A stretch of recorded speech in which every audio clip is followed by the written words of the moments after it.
In this video today, I'm going to be talking about how I made this little acrylic painting of a rainbow gradient in water out of my imagination. I didn't look at a reference photo for this one. I've kind of been into coming up with imaginary images recently and trying to paint them out of my brain instead of looking at a reference photo because it's a little extra push. I tend to find painting off a reference photo a lot safer and easier for me, so this kind of pushes my artistic skill a little bit.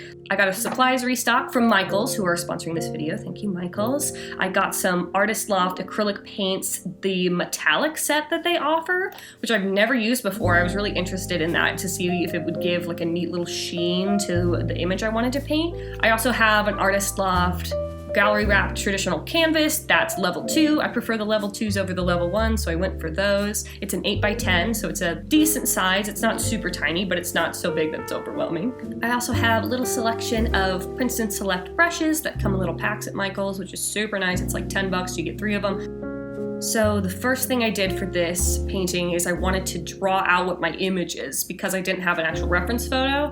Sometimes it's hard to just like put paint onto canvas immediately without having an idea in your head, and at least if I sketch something out with a pencil, I can erase things and scoot things around. So first in a sketchbook, I decided to draw out my composition, just, a general feel. It obviously is not a nice drawing by any means. It just gives me an idea of the shapes that I want in this piece. And then what I did is I took my colors and I decided to draw out each wave section in the color I wanted it to be. So since I wanted to be a little rainbow, I decided to start with the red, move to the orange, yellow, green, blue. So it'll give me kind of a concept of what the colors will be as I move up.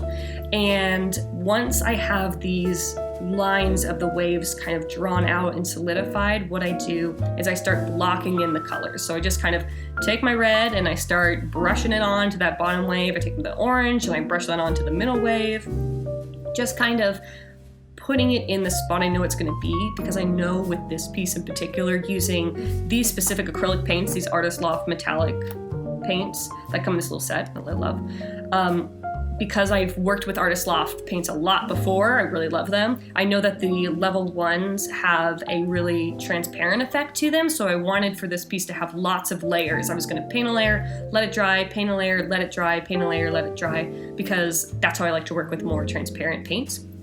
So I'm just blacking in those rainbow colors, slapping on that color, so that after it dries, I can start adding the details. So I add the slightly darker colors of some reds and some oranges.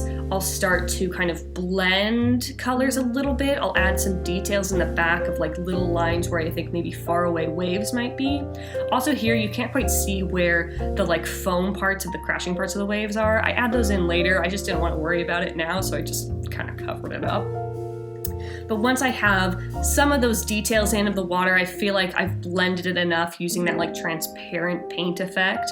I wanted to add a little more realism to it. And I know obviously rainbow water is not realistic. I haven't really seen an image like this.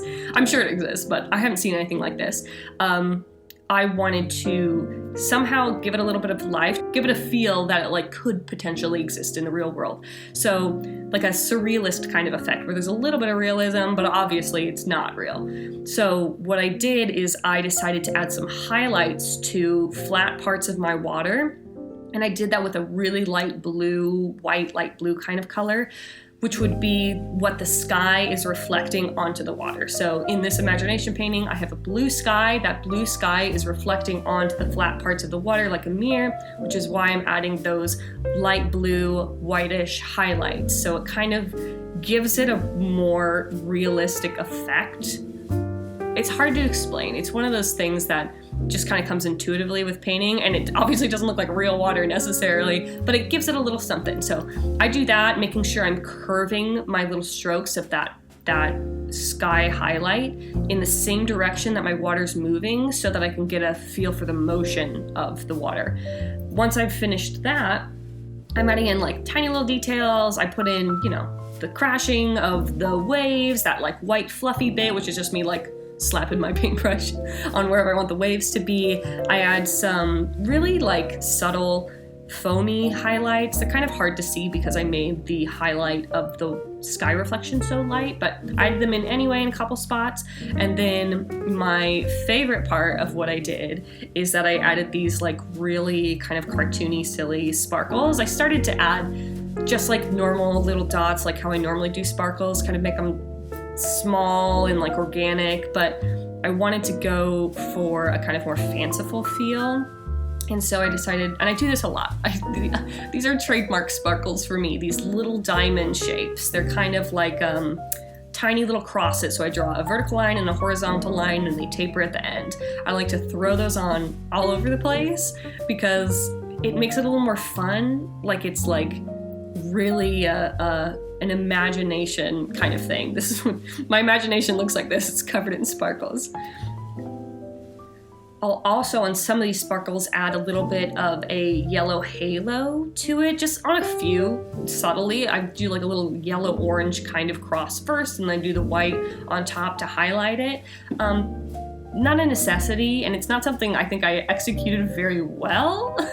I know there's artists like Arena Cumberland who really have this just amazing ability to create this like warm light around their sparkles, and I'm not quite there yet in talent like she is, but I'm working on it and I'm experimenting. This piece really, all in all, is a very experimental piece with a new kind of paint, and I've done imagination paintings before, but I don't do them very often, so that's still an experimental phase for me. So it is what it is, and I actually am pretty happy with it. I think it's a fun little piece, and I'd love to maybe do more things like that and do a more serious piece in the future. But I always say that, and then I never do, so like, we'll see. Who knows?